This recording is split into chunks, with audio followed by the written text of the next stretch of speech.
Well, the better question is, a better answer is I would buy silver today. If I weren't talking to you, I probably would be buying some silver because silver's down and gold is not. So what I would be buying next is more silver. The next time I buy something, which will probably be tomorrow, I'm going to buy more silver. Well, I mean, if commodities are cheap on a historic basis, stocks are not. I mean, silver, I have some silver right here. Silver's down 40% from its all-time high.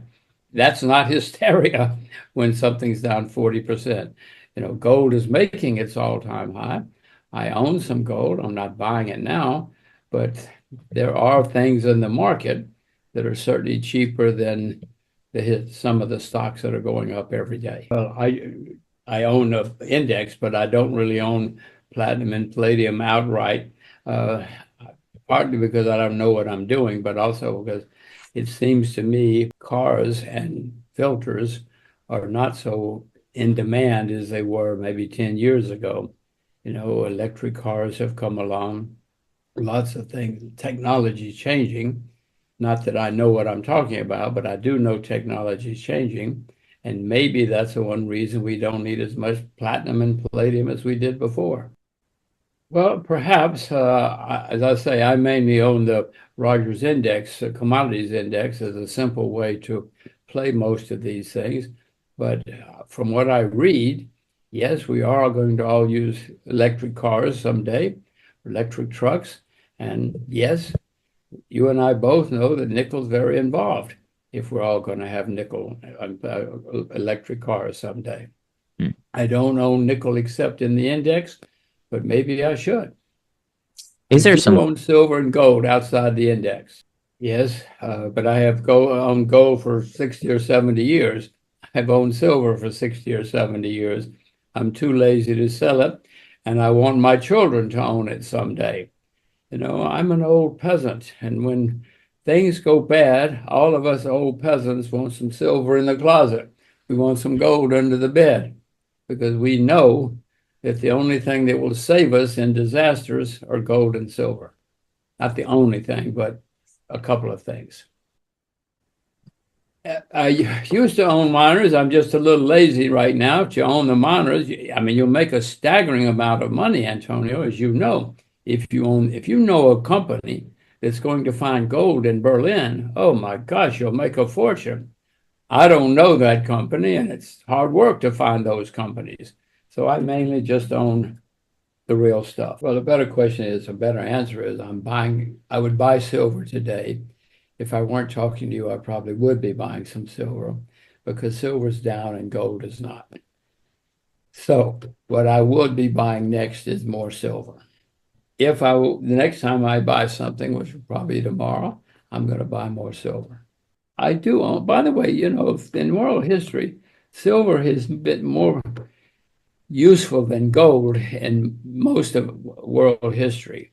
I mean, Jesus Christ was sold for 30 pieces of silver, not for 30 pieces of gold. And that's because silver was money in those days and in much of the world. In fact, the American government, when we were set up as an independent nation, we were on a silver standard. It was only decades later that we changed to a gold standard. So don't forget silver when you're looking out the window. Well, we have had hard asset-backed currencies in our lifetimes and for the decades and centuries before that. I don't see it happening now. I mean, many people talk about it, including me, but I'm just afraid that first of all, to implement it is extremely difficult and complicated. And I'm afraid that the pain that the world would have to go through is going to be so bad that people will say, wait a minute, that's too much. Let's try the old way again. And it will take a gigantic crisis, in my view, a gigantic crisis for the world to go to a real hard asset-backed currency. It'd be good if we did it. Happened many times, never worked in the long run. Always in the end, it causes too much pain, and the politicians say, okay, let's change. It's too painful, but maybe we'll try it again. I hope.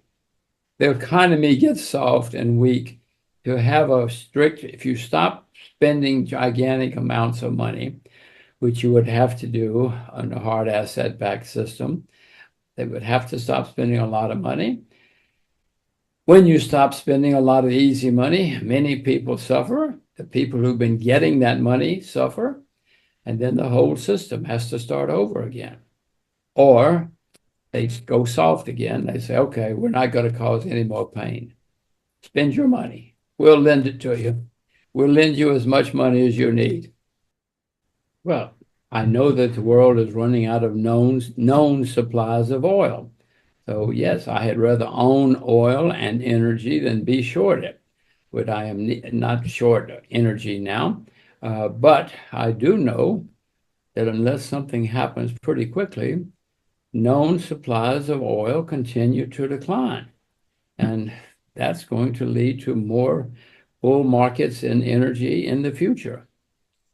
I mean, maybe we're going to stop using petrol. Maybe we're going to stop using coal. We never have. There are people who want to stop it. Maybe we will. But at the moment, I have not shorted coal or oil or natural gas or energy sources. Well, maybe I should hang up and buy natural gas, or from what you say, or maybe I should short it. No, I don't see any reason to short energy sources in 2025, 2026. No, the world is running out of known supplies. Maybe we're all going to go into a terrible recession or depression, and energy use will decline or collapse. I don't see that yet. Well, I had rather own sugar than be shorted. I don't have either right now, except in the index. I have owned sugar in the past. I've been investing a long time. I can remember when sugar was 2 cents. That is not a typo. 2 cents. I can also remember when sugar was 64 cents. That's not a typo. Believe it or not, sugar went from 2 cents to 64 cents at one point. You can have pretty dramatic moves. I am neither long nor short sugar right now. If I had to be something, I'd rather be long it than short it today. Well, if you ask me, yes. And also Washington says we have solved inflation. So I know we're going to have more inflation if Washington is telling us everything is okay. No, I mean, Antonio, as you know, there's been huge money printing in the last few years, gigantic money printing.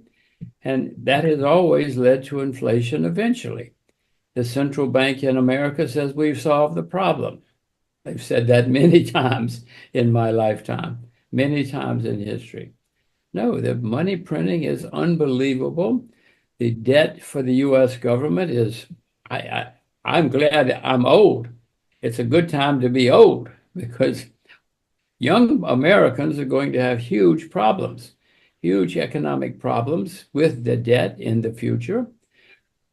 America is the largest debtor nation in the history of the world, and it gets bigger every day. And I can remember when England went through this kind of problem. Jim Rogers highlights the value of investing in undervalued assets, particularly silver, which he notes is trading 40% below its all-time high, unlike gold, which has reached record levels.